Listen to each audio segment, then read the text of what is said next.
ఒకడే యుద్ధం పూర్తి చేస్తుండే. అంటే అంతటి వీరుడు కడుపులో వీరుడు పుట్టాడు. ఎంతో పేరు తండ్రికి. అటువంటి కుమారుడు చనిపోయినప్పుడు మోహంతో ఉన్నాడు. నేను ఇంకా బాను యుద్ధమే చేయడానికి పారవేసినప్పుడు కృష్ణుడు వెళ్ళి దివ్యలోకాలకు వెళ్ళి చూపించాడు స్వర్గంలో. నాయన అభిమాన్యుడు ఇక్కడ ఆడుకుంటున్నావా అంటే, ఎవరు నువ్వు నా డిస్టర్బ్ చేస్తున్నావు పో అన్నాడంట. అంటే ఈయన కన్ను తెరుచుకున్నా. అంటే ఏ జన్మలో ఎవరికి వారే యమునా తీరే గుర్తుకుంటది కదా, నేను నా కుమారుడాన్ని మోహన్ పొందితేనే అని మళ్ళీ ఆయన కళ్ళు తెరవబడ్డా. అంటే దీన్ని బట్టి చూస్తే ఏ జన్మలకు ఎవరికి వాళ్ళే. మనం ఎన్నో జన్మలు తీసుకున్నాం, ఎన్నో ఫ్యామిలీలు, ఎన్నో ఆస్తులు పాస్తులు ఇవన్నీ ఇక్కడ వదిలిపెట్టి వాళ్ళసిందే. ఇప్పుడు ప్రతి ఒక్కరు పిడికడ మట్టి తీసుకెళ్తే చనిపోయిన వాళ్ళ పిడికడ మట్టి తీసుకెళ్ళినా భూమి మీద మన్ను మిగులుతుందా? ఈ ప్రపంచంలో ప్రతి ఒక్కరు వెళ్ళేటప్పుడు ఒక పిడికడ మట్టి తీసుకెళ్తున్నా వెళ్తుంటే ఈ భూమి మీద మట్టి మిగులుతుందా? మిగలదు. ఏం మిగలదు అసలు. అంటే ఆ విధంగా కొన్ని కోటాను కోట్ల జీవులు చనిపోతున్నారు కదా, బతుకుతున్నారు, చనిపోతున్నారు. పోయే వాళ్ళు ఒక పిడికడ మట్టి తీసుకుపోయినా భూమి మీద మట్టే మిగలదు. మరి అంతే ఏమీ తీసుకెళ్ళాం మనం. కనుక ఈ భూమి ఒట్టి చేతులు వచ్చినాము, ఒట్టి చేతిలో వెళ్ళాలి. ఈ లోపల భ్రమ. కనుక భక్తి చేసుకోవాలి, తరించాలి. భగవంతుడు మనకు అందించాడు, ఆయన ధన్యవాదాలు చెప్పుకోవాలి. భక్తి అంటే నాకు శాస్త్రాలు రావు, వేదాలు రావు, నాకు మంత్ర జప తపాలు తెలియదు, అది కాదు. నిశ్చల భక్తి. సంసారము, భార్య, పిల్లలు, కుటుంబం ఇవన్నీ మనము అన్నిటిని అనుభవించు. ఇది ఏది వదిలినక్కర్లేదు. సన్యాసిని కామని ఏ శాస్త్రం చెప్తలేదు. వాళ్ళు ఎన్నో పూర్వజన్మల పుణ్యం, కారణ జన్మలు ఉంటారు కదా, ఎన్నో జన్మల పుణ్యం చేత కొంతమంది బ్రహ్మచర్య నుంచి సన్యాసిస్తారు, కొంతమంది భార్య పిల్లలు అయినాక వైరాగ్యం వచ్చేసి తర్వాత కూడా సన్యాసించవచ్చు. అది క్రమ సన్యాసం అంటారు. అప్పుడు కూడా సన్యాసించవచ్చు. బాధ్యతలు అయిపోయినాక భార్య పర్మిషన్ తీసుకొని కూడా అట్లా కూడా ఉంటుంది. దీంతో సంబంధం లేదు భక్తి అనేది. నువ్వు ఎలాగుండేనా బ్రహ్మచారివా, గృహస్థుడివా, సాధువువా, సన్యాసివా అని కాదు. భక్తి అనేది చాలా గొప్పది. మరి అట్లా కనుక ఎటువంటి భక్తి చేయాలంటే, ఒక అతను అయితే ఇంకా పూర్వకాలంలో చాలా ఇలా చెప్తూ పోతుంటే చాలా ఉంటాయి. అంటే ఇంకా నీవే తప్ప నీ తప్పరం పెరుగను, అంటే భగవంతుడు తప్ప ఇంకా మనకేమీ గుర్తుకు రావద్దు. ఇవన్నీ ఉంటాయి. ఇవన్నీ బంధాలు కూడా ఇవన్నీ అశాశ్వతము. శాశ్వతమైన వాడు భగవంతుడు ఒక్కడే. సత్యము నిత్యము శాశ్వతం అంటే భగవంతుడు ఒక్కడే. ఇప్పుడు ఈ లోకం ఉంది, ఇదంతా కూడా ఒకసారి సృష్టికి తర్వాత ప్రళయం అయ్యేదే కదా. ప్రళయంలో ఇదంతా కూడా లయం అయ్యేది కదా. ఈ శరీరం కూడా ఒకసారి వదిలేదే కదా. ఇప్పుడు ఈ చెట్లు ఉన్నాయి, ఉండవు. ఒకసారి ఈ యొక్క చెట్లు ఉన్నాయి, ఇప్పుడు ఉండదు. అంటే ఇవన్నీ లోకం అంతా మార్పుతో కూడుకున్నది. మార్పుతో లేనివాడు భగవంతుడు. భగవంతుడు ఒక్కడే, మార్పు లేనివాడు. మనమేమనుకుంటామంటే ఇదే సత్యం, ఈ జగత్ ప్రపంచం అంతా కనిపిస్తుంది కదా, ఇదే సత్యం అనుకుంటాం. కానీ భగవంతుడు కనిపిస్తలేడు కదా, ఆయన లేడు అనుకుంటాం.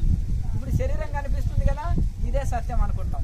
ఇంట్లో ఆత్మ కనిపిస్తలేదు కదా, అది లేదనుకుంటాం. కానీ మరి శరీరం వదిలిన తర్వాత ఆ మనిషి ఇన్నే ఉన్నాడు, ఎందుకు ఏడుస్తున్నాం మనం? మన వారు అనేది వెళ్ళిపోయింది, ఆత్మ అనేది వెళ్ళిపోయింది, కనుక శవం అయింది అక్కడ. కనుక ఆ జీవుడు అనేవాడే మన మనిషి. కనుక ఈ యొక్క మనకు ఈ యొక్క సత్యము నిత్యమైన భగవంతుని పట్టుకుంటే సుఖం, శాంతి, ఆనందం కలుగుతుంది. ఇప్పుడు ఒకటి పక్కన ఎన్ని సున్నాలు పెట్టినా విలువ ఉంటుంది. ఒకటికి యువతలు పెట్టండి ఎన్ని సున్నాలన్నా, ఒకటికి యువతల సున్నాలు పెడితే ఏమి లేదు, సున్నానే, అంతేనా కదా, ఒకటేమే. కనుక ఎన్ని సున్నాలన్నా పెట్టండి, సున్నాల పక్కన ఒకటి పెడితేనే విలువ వస్తుంది కదా. ఆ సున్నాలకు విలువ ఉంటుందా? ఉండదు. ఎన్ని సున్నాలన్నా చుట్టండి మీరు, దాని పక్కన ఒకటి పెడితేనే విలువ అవుతుంది.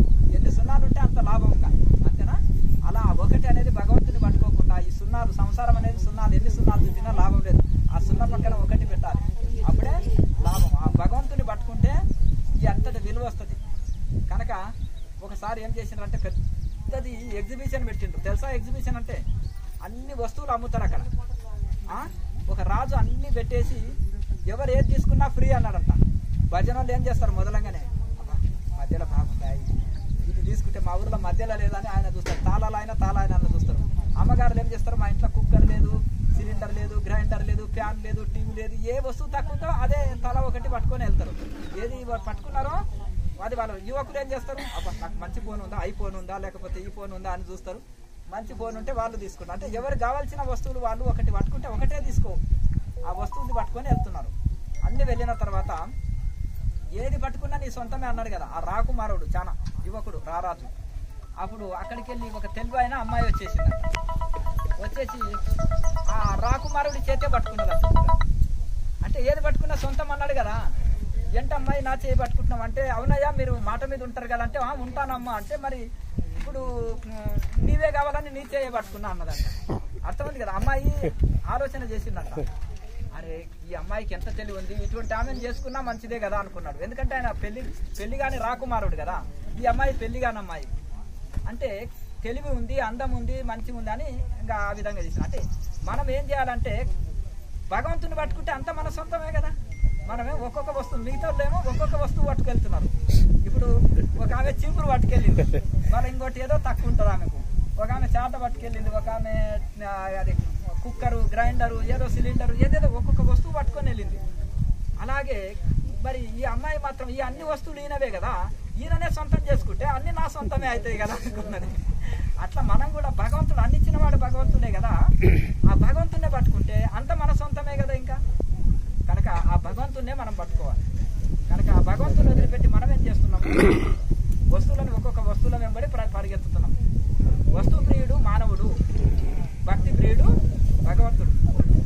భక్తిని ఇష్టపడేవాడు భగవంతుడు అంట. మనమే వస్తువులు ఇస్తే ఆనందపడతాం, ఏదైనా గిఫ్ట్లు ఇస్తే ఆనందపడతాం, కానీ భగవంతుడు అనేది భక్తితోటి తృప్తి చెందుతాడు, ఆనందపడతాడు.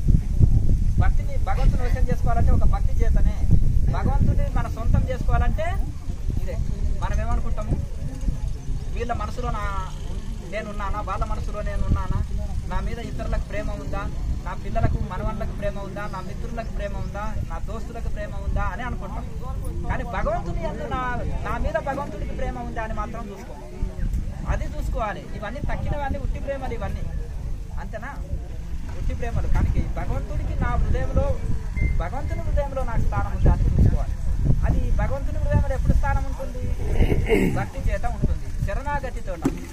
భగవద్గీతలో చెప్పాడు కృష్ణ పరమాత్మ, నీకు ఏది చేత కాకుండా ఒక శరణాగతి కలిగి ఉండు అర్జున అన్నాడు. సర్వధర్మాన పరిత్యజ్య మామేకం శరణం రజ అహంత్వా సర్వ పాపేభ్యో మోక్ష ఇష్యామి మాచిత్తన. నువ్వు అర్జున, నీకు ఏది చేత కాకుండా, నువ్వు అన్ని ఇంకా నీకు ఏ కర్తవ్యం లేదు, నన్ను ఒక్కరిని శరణు వేడు. ఆ శరణు పెడితే నీ సర్వ పాపాలు తొలగిస్తున్నా, అంత్యంలో నీకు మోక్షాన్ని కలిగిస్తున్నా అన్నాడు. కనుక మరి ఇది కూడా చేత కాకపోతే చిన్నపిల్లవానికి చెప్తాం, నాయన నా స్టూల్ ఎత్తుకురారంటే అమ్మ నా వల్ల కాదు నేను పోయాను అంటాడు. ఎవరే నాయన ఇది తీసుకురా అది తీసుకురా అంటే ఇంకా మనం చిన్న పని చెప్తాం, ఏమంటాము, ఇంకా అది నాయన అది నీళ్ళ పీట తీసుకురా కూరగాయలు పోతామంటే చిన్నది కాబట్టి పట్టుకొస్తాం అంతేనా. అట్లా మనకు ఇంకా సింపుల్ చెప్పిండు, ఒక శరణాగతి కలిగి ఉండండి. కనుక ఈ 4 ఏం చేసిండు, సారెపురుగు, ఏనుగు, పాము, కన్నప్ప, వీళ్ళకి శాస్త్రాలు రావు, ఏమీ తెలియదు, అయినా తరించారా, ఈశ్వరుడి యొక్క భక్తిలో తరించారు కదా కాళహస్తిలో. మరి కనుక ఆ యొక్క భక్తికి చదువు శాస్త్రాలు అక్కర్లేదు. జంతువులు కూడా తరించినాయి, మానవులు మనం తరించమా? మరి కన్నప్ప చదువురాని కన్నప్ప తరించాడు. మళ్ళీ అలాగే మాణికేశ్వరి మాతకు చదువు రాదు, కబీర్ దాస్కు చదువు రాదు, మొల్లకు చదువు రాదు, పరమ భక్తులు ఎందరో, ఈయనకి భక్త కన్నప్పకు చదువు రాదు. అలాగే మన వాల్మీకి చదువు వస్తుందా? రాదు కదా. మరి చదువుతో సంబంధం లేదు, శాస్త్రాలతో సంబంధం లేదు. ఒక భగవంతుడికి శరణాగతి కలిగి భక్తి కలిగి ఉంటే మనం తరిస్తాము. అర్థమైందా? కనుక భగవంతుడికి ఒకటికి మనము శరణాగతి కలిగి ఉండి చేస్తే ప్రతి ఒక్కరం తరిస్తాము. కనుక అందుకనే త్వమేవ మాతా చ పితా త్వమేవ త్వమేవ బంధు సఖా త్వమేవ త్వమేవ విద్యా ద్రవిణం త్వమేవ త్వమేవ సర్వం మమ దేవ దేవ. నీవే తల్లివి తండ్రివి సమస్తం నీవే అని భగవంతుని యందు శరణాగతి కలిగి ఉంటే, ఇప్పుడు సత్యభామ ఎన్ని నగలతోటైనా కొనలేకపోయింది, ఒక తులసి దళము భక్తి చేత రుక్మిణీదేవి కృష్ణుని భక్తి చేత ఆమె భక్తి పొందగలిగింది. అలాగే ఈ సమస్త జీవరాశులు కూడా భగవద్ భక్తి చేత తరించినాయి. కనుక మనము భుజబలము, అస్త్రబలము, శస్త్రబలము, ధనబలము భగవంతుని దగ్గర నడవదు. కేవలం శరణాగతితోటి, ఆ భగవంతుని ఎందుకు శరణాగతితోటే భగవంతుని దైవ మనము అనుగ్రహం పొందగలుగుతాం.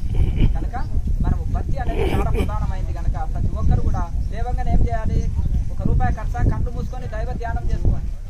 ధ్యానానికి ఖర్చా, యజ్ఞం చేయాలంటే ఖర్చు, పూజలు చేయాలంటే ఖర్చు, ఇవన్నీ ఖర్చా కదా. దైవ జపం చేసుకోండి. జపతో నాస్తి దుర్భిక్షం, జపతో నాస్తి పాతకం, కృషితో నాస్తి దుర్భిక్షం. కష్టపడేవానికి కరువు లేదంట. కష్టపడేటోళ్ళ కరువు ఉంటుందా? కరువు ఎన్నడికి లేదు కష్టపడేటోళ్ళకి. ఈ పంట పోకుండా ఇంకో పంటలన్నా వెళ్తుంది. అలాగే జపం చేసుకున్న వాడికి పాపం లేదు, కష్టపడేవానికి కరువు లేదు. కనుక మనం భగవంతునికి శరణాగతి కలిగి జపం చేసుకోండి, ఇంత ధ్యానం చేసుకోండి. దీనికి ఖర్చు లేదు కదా. యాత్రలు పోవాలంటే కూడా శ్రమ ఉండాలి, నడవాలి, నడిచి కొండలు గుట్టలు ఎక్కాలి. ఈ కూర్చున్న దగ్గరనే భక్తి పొందవచ్చు. కనుక దత్తాత్రేయుడు అంటారు, త్వద్యాత్రా వ్యాపకత తాతే ధ్యానేన చేత మనసాహ తాతే అంటే స్తుత్తి పిరుగు వాక్ పరతాహ తాతే అంటాడు. అయ్యా దైవాన్ని ప్రార్థన చేస్తే ఏకంగా ఆయనకు నాలుకనే అరిగిపోయిందంట. మనకు నోరు నొప్పి పడుతుంది భజన వాడితే, ఆయనకు దైవాన్ని స్తోత్రం చేస్తే నాలుకనే అరిగిపోయిందంట.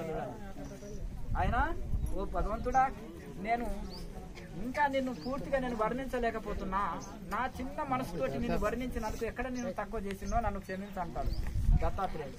తర్వాత యాత్రా వ్యాపకత హతాతే, నేను యాత్రలు చేస్తే మనకేమొస్తాయి? కాళ్ళ నొప్పులు వస్తాయి, అంతేనా? ఆయనకు పాదాలే అరిగిపోయినాయి అంట. చూడండి, అర్థమైందా? మరి అంత యాత్రలు భగవంతుని తెలుసుకోవాలని అన్ని యాత్రలు చేసిందంట. మనము ధ్యానం చేస్తే ఏం చేస్తుంది? కొద్దిసేపటి కాళ్ళ నొప్పులు, కొద్దిసేపుకి ఇదో బయటకు వస్తాం కదా, కొంత యాష్టకు వచ్చో బయటకు వస్తాం. ఆయన ఏకంగా చిత్తమే లేకుండా పోయిందంట, అంటే భగవంతునిలో లయం అయిపోయిందంట. చూడండి, చూసారా? అట్లా మరి ఆ విధంగా ధ్యానం చేశారంట. కనుక ఈ అన్ని శ్రమతో కూడుకున్నవే, కానీ మనం కదలకుండా ఇంత జపం కానీ ధ్యానం కానీ చేసుకుంటే రూపాయి ఖర్చు లేదు, దైవ కృప పొందొచ్చు. అడవుల్లో ఋషులు ముందు ఉంటారు, బట్టలు ఉంటాయి వాళ్ళకి కట్టుకోనికి, ఉండనే ఉండవు. కొంతమంది దిగంబరంగా ఉంటారు సాధువులు, అవునా? ఉంటారా? నాగ సాధువులు అని ఉంటారు కదా, దిగంబరంగా ఉంటారా? కనుక ఆ విధంగా హిమాలయ పర్వతాల్లో చలి, విపరీతమైన ఐసుతో చలి, కట్టుటకు బట్టలు లేవు, తినటకు తిండి లేదు, మాట్లాడడానికి నరుడు లేడు, చదువుటకు పుస్తకాలు లేవు, యజ్ఞం చేద్దామంటే సామాగ్రి కావాలి, పూజలు చేయాలంటే సామాగ్రి కావాలి. అంత ఐసుగడ్డ కట్టుకొని పోయినాక స్నానం చేయడానికి ఎక్కడ నీళ్లు కూడా లేవు ఒక తానంగా. అట్లా మరి అడవులో ఏమి లేకున్నా మరి భక్తితో తరించారు కదా, ధ్యానం, దైవ ధ్యానంతో తరించారు. అంటారు హనుమదాసుల వారు అంటారు, ఊకేనే దొరికినదా మునులకు ముక్తి. చదువుతారు కదా మీరు, అంతేనా కదా? ఆకోన అడవిలో ఆకుల గుడి చేసి ఆకటీకెంతో ఆకులాగా అంటారు కదా ఆయన. అట్లా ఆ విధంగా కష్టపడి ఆ విధంగా చేశారు. వాళ్ళకి ఏమి దొరకదు, ఆకులాలం తిని తపస్సు చేశారు. భగవంతుడు మనం కళ్ళు మూసుకొని జపం చేసుకోండి, ధ్యానం చేసుకోండి, రూపాయి ఖర్చు లేదు, ఎక్కడ వెళ్ళనక్కర్లేదు. అట్లా ఈ విధంగా భక్తి చేసి తరించండి. మధుమాంసాలు మానుకుంటే మంచిది. కల్తీ పెట్రోల్ వస్తే ఏమవుతుంది? బండి చెప్పండి. ఇప్పుడు మనము పెట్రోల్ బంకులు లేవు ఒక 20 ఏళ్ళ కింద, ఇంతగానం లేవు. ఏదైనా బండి ఉందనుకో, లూనను బండి ఉంటే అయా ఒక డబ్బా ఉండేది, చిన్న చిన్న డబ్బాల్లో పోస్తే అందులో సగం గ్యాసు సగం ఇది. కల్తీ పెట్రోల్ వచ్చే వరకు ఇంజన్ పాడవుతుంది కదా, అలాగే మధు మాంసాలతోటి ఈ ఇంజన్ కూడా పాడవుతుంది. ఇంట్లో ఎవరున్నారు? దేవుడు, భగవంతుడు ఉన్నాడు కదా. మరి భగవంతుడు ఉన్నప్పుడు భగవంతుడికి ఏం పెడతాం? నైవేద్యం, మంచి మంచి పలహారాలు, మంచి మంచి ఇవి పెడతామా? ఎన్ని రకాల పప్పులు ఉన్నాయి తింటే, కొబ్బరిపప్పు, కందిపప్పు, పెసరపప్పు, ఉలవపప్పు, ఇన్ని రకాల పప్పులు ఉన్నాయి. మూత్ర రోగాలు ఉన్నాయా? ఉలవచారు తినండి, ఉలవ పప్పు తినండి. అర్థమైంది కదా? విటమిన్స్ తక్కువ ఉన్నాయా? మాంసకృతులు తక్కువ ఉన్నాయా? శక్తి తక్కువ ఉందా? కందిపప్పు తినండి. అరగదండి, గ్యాస్ అండి అంటున్నారు ఇప్పుడు కందిపప్పు. ఆకుకూర వేసుకోండి, ఆకుకూరలు వేస్తే ఆకుకూర అవసిపోతుంది, ఆకుకూరలో తినండి. లేదా కూరగాయలు ఉంటాయి కదా, సోరకాయ, దోసకాయ, ఇటువంటిది అందులో వేసుకోండి పప్పు, అది అడగండి. ఇక మిగతా పప్పులు ఈజీగా అడుగుతాయి, ఒక కందిపప్పు మాత్రం ఏదన్నా ఆకుకూర. పూర్వకాలంలో ఏం చేసేది? కోడల్ని అత్త ఏం చేసేది? ఇంటికి పంపేది, అమ్మ రొట్టెలు చేయకు అంటే. ఉమ్మడి కుటుంబాలు 10 మంది ఉండేది ఇంట్లో. కోడలు వచ్చేసి మధ్యాహ్నం 5 గంటల నుంచి కొడితే రొట్టెలు మళ్ళీ 8 గంటల వరకు రొట్టెలు చేస్తే ఒక బుట్టెడు రొట్టెలు చేసేసేది. ఇప్పుడు ఏముంటుందంటే రొట్టెలు ఎవరు చేస్తారని అందులో కుక్కర్లో పెట్టడం, కట్టుక నొక్కడం, అయిపోయా. ఈమె సీరియల్ చూస్తుంటేనే అన్నం అయితే పెట్టుకొని తినుగా ఉంది కదా ఆడ. అప్పుడేమో రోజు 3 పూటలు రొట్టెలేనా, నాకు ఇంత అన్నం కావాలంటుంటారు పిల్లలు. 3 అన్నం ఎట్లకెళ్ళి వస్తుంది నాయన, తిను రొట్టెలు అనేది. పొద్దుగాల అవే తిని ఇవే తిను. ఇప్పుడేమో రొట్టెలు ఎవరు చేస్తారు? రొట్టెలు చేయాలంటే ఎంతో కష్టం, తిను అన్నం ఉంది అంటున్నారు. ఇప్పుడేమో రొట్టెలు ఎవరు చేస్తారు అంటున్నారు. కనుక అప్పుడు ఆ రొట్టెలు తినేది, షుగర్లు లేవు. పచ్చజొన్న రొట్టె తినేటోళ్ళకి షుగర్ రాదు, కాళ్ళ నొప్పులు రావు, గుర్తుపెట్టుకోండి. శరీరంలో నీరు కూడా చేరదు. ఆకుకూర తిన్నారనుకోండి, ఆకుకూర ఉడికించిన గిన్నె ఇంకో పాత్రలో పోయండి, అడుగురు ఏమన్నా ఉంటుందా? ఉట్టి నీళ్లు పోయండి, ఎంత క్లీన్ అవుతుందో పాత్ర, క్లీన్ ఉంటుంది ఆకుకూర. ఆ పేగులకు కూడా తట్టుకోకుండా సాఫ్గా అయిపోయి డైజెషన్, జీర్ణశక్తి బాగా పనిచేస్తుంది. మోకాల నొప్పులు రావు ఆకుకూరలు ఎక్కువ తింటే. అలాగే రక్తం శుద్ధి అవుతుంది, త్వరగా జీర్ణం అవుతుంది. ఆకుకూరలో ఎన్ని లాభాలు ఉన్నాయి. అందులో రకరకాల పప్పులు వేసుకోండి, ఎన్ని రకాల 50 రకాల ఆకుకూరలు చూపిస్తాను నేను. ఇట్లకెళ్ళి దొరికేటివి 50 రకాలు తినొచ్చు. నేను ఆశ్రమంలో ఈ ఆకు తెంపే వండి పెడతాను. ఇప్పటి కూడా ఇంత ఎంత పెడతాను ఆకు అన్నం ఎంత పెడతాను ఎందుకు దీంట్లోనే ఆ కూరల్లోనే శక్తి ఉంది పప్పులు ఉంటాయి కదా ఇప్పుడు ఉత్తర భారత హిందీ రాష్ట్రాలు పోతే ఆలుగడ్డ కూర సోరకాయ దోసకాయ అనే కూరలు ఇంతేస్తారు అన్నం ఇంత పెడతారు రొట్టె ఒకటే ఇస్తారు అంటే కూరతోటే శక్తి వస్తుంది సప్పగా చేసుకోవాలి అన్నం బాగా వేసుకోవాలి బాగా జీర్ణశక్తి పనిచేయాలంటే ఏం చేయాలి కాళ్ళ నొప్పులు ఉన్నాయి వామ ఎక్కువ వేసుకోండి కూరల్లో రుచి వస్తుంది కాళ్ళ నొప్పులు పోతాయి శరీరంలో నీరు తీసేస్తుంది వాతం తీసేస్తుంది వాయువాతాలు తీసేస్తుంది గ్యాస్ ట్రబుల్ ఉందనుకో జీలకర్ర బాగా వేసుకోండి అల్లాన్ని బాగా వేసుకోండి కారం ఉంటుంది కదా కారం కొంచెం తక్కువ వేసుకుంటే సార్ అల్లం కారం ఉంటుంది అంటే కారం తక్కువ వేస్తే అయిపోయి ఉల్లిపాయ వెల్లిపాయ లేకుండా అల్లం బాగా వేసుకోండి జీలకర్ర బాగా వేయండి వామ వేయండి వాయువాతాలు తీసేస్తుంది గ్యాస్ ట్రబుల్ మలబద్ధకం పోతుంది జీర్ణశక్తి బాగా పనిచేస్తుంది కనుక ఎన్నో రకాల ఆకుకూరలు ఉన్నాయి కూరగాయలు ఎన్ని రకాలు ఉన్నాయి అలాగే మనం ఏం చేసేస్తాం పాలు దుకాణానికి వస్తాం కళ్ళేమో తెచ్చుకుంటాం అంతేనా పాలు తాగండి నీకు శక్తి కావాలనుకో మరి శక్తి కావాలంటే మరి పాలు తాగు నెయ్యి వేసుకో నెయ్యి దుకాణానికి వస్తాం వైన్ మాత్రం ఇంటికి తెచ్చుకుంటాం నెయ్యి తిను పాలు తాగు పెరుగు వాడండి అవునా పెరుగు వాడాలి ఇవన్నీ వాడాలి మంచి పోషకం ఇవ్వండి కూరగాయలు మడి మొత్తం ఇంట్లో ఒక 2 లైన్లు కూరగాయలు పెట్టుకుంటే అయిపోయాయి మంచి సప్పగా చేసుకొని కూరగాయలు ఎక్కువ తీసుకోండి ఏ రోగాలు రావు ఆరోగ్యం బాగుంటుంది మంచిగా శాకాహారంలో చాలా ఉంది ప్రపంచంలో ఉండే చరిత్రలో ఉండే గొప్ప గొప్ప సైంటిస్టులు గొప్ప గొప్ప మేధావులంతా కూడా శాకాహారులే గుర్తుపెట్టుకోండి దేనికి ఏం తింటుందా ఈ ఆకులు అన్ని తింటది ఏనుగు ఆకులు తినే